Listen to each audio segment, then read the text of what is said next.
Necessary adaptations in order to survive narcissistic abuse can often lead to regret. Well, surviving narcissistic abuse as the scapegoated child to a narcissistic parent requires the child to do and not do a lot of things that they would not otherwise choose. Since the child's dependent on the narcissistic parent for a sense of connection, identity, and protection, the child must make that relationship work, I think, no matter what. And no matter what, in the case of a narcissistic parent, means working to keep the narcissistic parent's fragile yet inflated self-worth propped up at all times, while for the child requiring very little emotional nourishment from that parent because it's not available. So the child has to placate the parent while denying their own needs in order to make this relationship work. And here are some common actions survivors have had to take in order to placate the narcissistic parent. So, put the parent's needs first. This can look like dramatic displays of appreciation of the parent in order to bolster the parent's self-esteem. For instance, greeting the narcissistic parent with a big smile when they walk in the door, or agreeing with the narcissistic parent's opinion, no matter what it is. It's the context in which they're having to do them that I'm talking about here, where the child can feel like there's an or else to all be regarded as a worthless, selfish son or daughter to my parent. So it's done not to kind of contribute, really, but as a means of sort of having to save your hide from someone who can get very retaliatory, vindictive, and punitive. So how this can lead to regret? Well, when the survivor of such a narcissistic parent looks back at how they had to placate the parent in order to survive, he or she may cringe at having had to take these measures. They may say things to themselves like, I should have stood up for myself, or I let that parent walk all over me. And thoughts like these can lead the survivor to feel that disappointment in themselves, which is, I think, the calling card of regret. Another adaptation that can often lead to regret is having to accept blame that wasn't yours. So if a narcissistic parent is angry with you and you happen to have been the scapegoated child, then there's no hope of proving your innocence. Children in such difficult situations grow to learn this early and often in their lives with this narcissistic parent.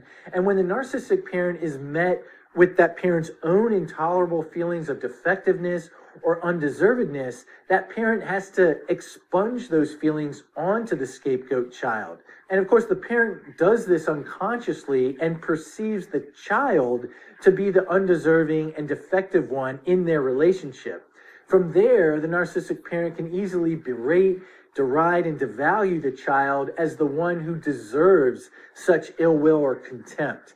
And then by locating these intolerable feelings of defectiveness and undeservedness in the scapegoat child, instead of the narcissistic parent themselves, that parent gets to feel a little safer from their own feelings and like they're sort of in control of the feelings. And they do this by influencing the child to identify with these terrible feelings and beliefs so that the parent doesn't have to. So as a result of all this, the child will have the experience of taking the blame for situations that were not the child's fault time and again. That goes back to the sort of or else. The narcissistic parent needs the scapegoat child to serve this sort of psychological function for the parent of keeping these feelings of worthlessness at bay. And the child sort of, if it wants to have any sense of a shared reality with that parent, must comply. So how this can lead to regret for the child survivor? Well, after surviving such an ordeal, the now adult survivor may look back and feel disappointment in themselves for having assumed blame for situations that were never their fault. They may say things to themselves like, I let my parent get away with blaming me for ruining the day, etc., when I had nothing to do with it. It really wasn't my fault. Scapegoated children of a narcissistic parent encountered punishment if they sought sources of happiness outside of that parent. A narcissistic parent will often trump up reasons of what the child did or didn't do that meant the child didn't deserve to go see their friends. Back then, at age 12, I didn't know I was autistic, and I had struggled through school, and was having difficulty with maths. I'm a visual thinker, and my grades were not so good. So what did my dad do? He forbid me to go ride horses for 3 whole months. And back then, riding horses for me was the one thing that gave me joy. Cutting that out and punishing me for being bad at math. It was absolutely counterproductive.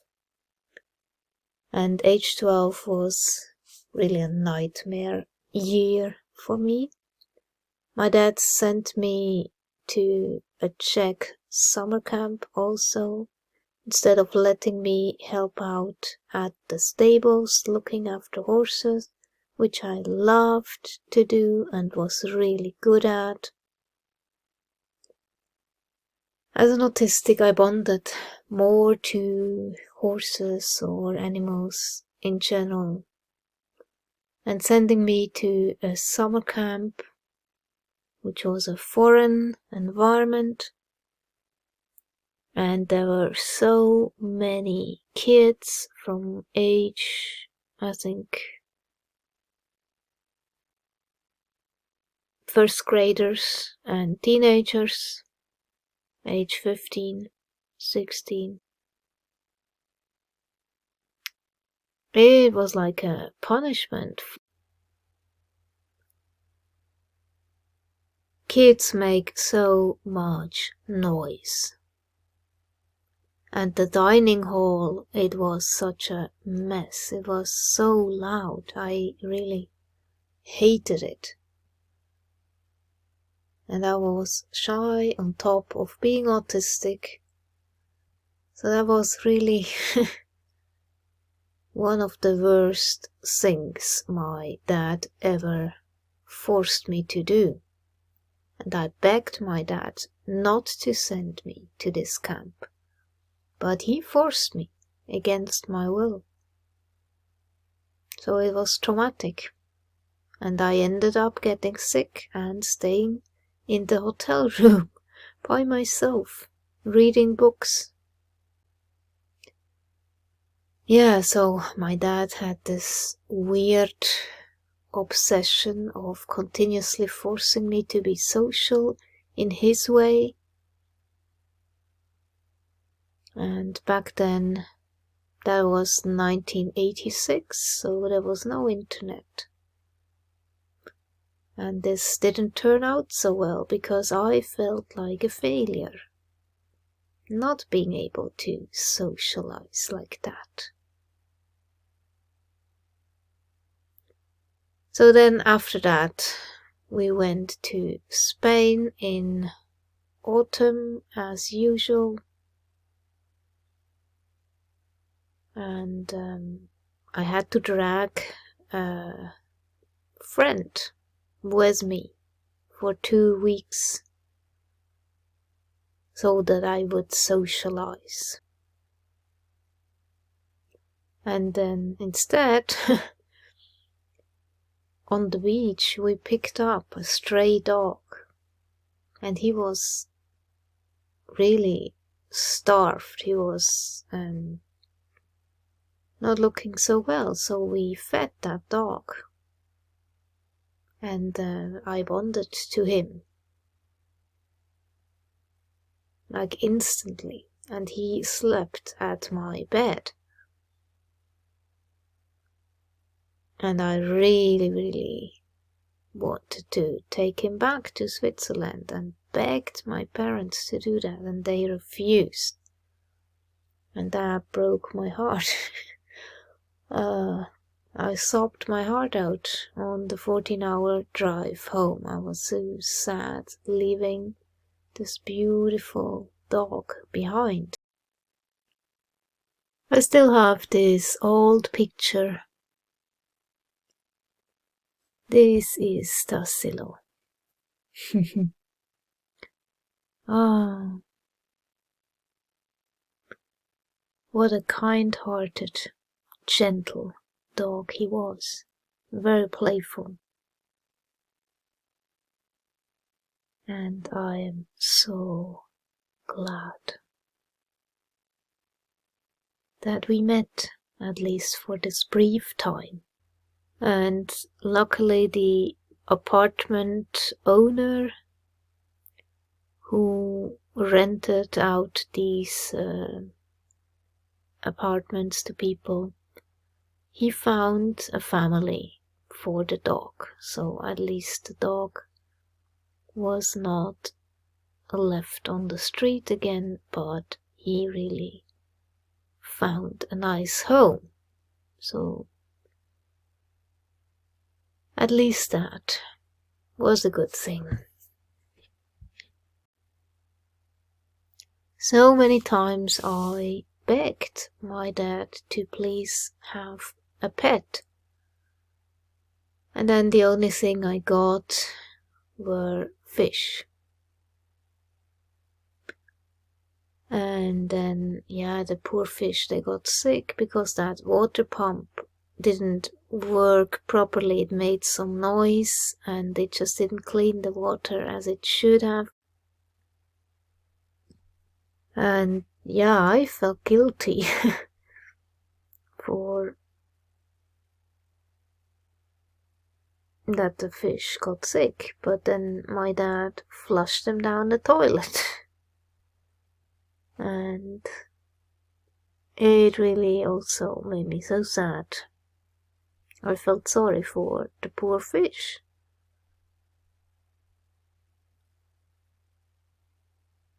And I really wished to have a furry friend. Any furry animal could have been a guinea pig or a rabbit, whatever, just something to bond with, an animal friend. With animals you do not feel judged for the way you are. And I believe that if I would have had such a furry friend in my life, it would have made me feel more confident about myself. But my dad, super controlling as he was, he didn't allow it, and he believed that screaming and criticizing was the way to go. And it didn't work out so well. And I'm absolutely aware my dad had suffered Soviet trauma, PTSD from that. And then 1981 he also had an accident during work and he almost lost his hand, and I think that this accident also traumatized him in some way, because after that stuff got really bad between my parents and things turned south, really. It was difficult, it was not easy. So, anyway, my dad back then was part of the reason why I moved to another city after that disastrous relationship with another narc. Source of regret for having emotionally deprived themselves is having to thwart their enjoyment of their own abilities as something they had to do to survive the narcissistic parent at the time. Well, at the most basic level, the narcissistic parent wants the scapegoat child to prefer the parent's company and approval to the child's own company and approval of themselves. The parent wants the child to love the parent more than the child loves his or herself. And the parent will often react to acts of self-love by the child with envy and then vindictively retaliate against that child. As such, the scapegoat child must disregard their own skills and talents and really value in order to comply with this mandate. Well, how might this lead to regret for the child survivor? Again, after surviving such an experience, the scapegoat, survivor may blame themselves for failing to maximize their potentials. Like, I let my ability as an athlete, a writer, a carpenter, whatever it is, go by the wayside because I was so afraid of what my parent would do to me. And implicit in that is sort of that the survivor shouldn't have, that it's the survivor's fault for having taken this to like an extreme and is therefore a source of regret. Well, now, as an adult, I am working on that, healing trauma and letting it all go to the heart space and living my life. Acknowledging my autistic needs, but also doing the things that make me happy and give me joy.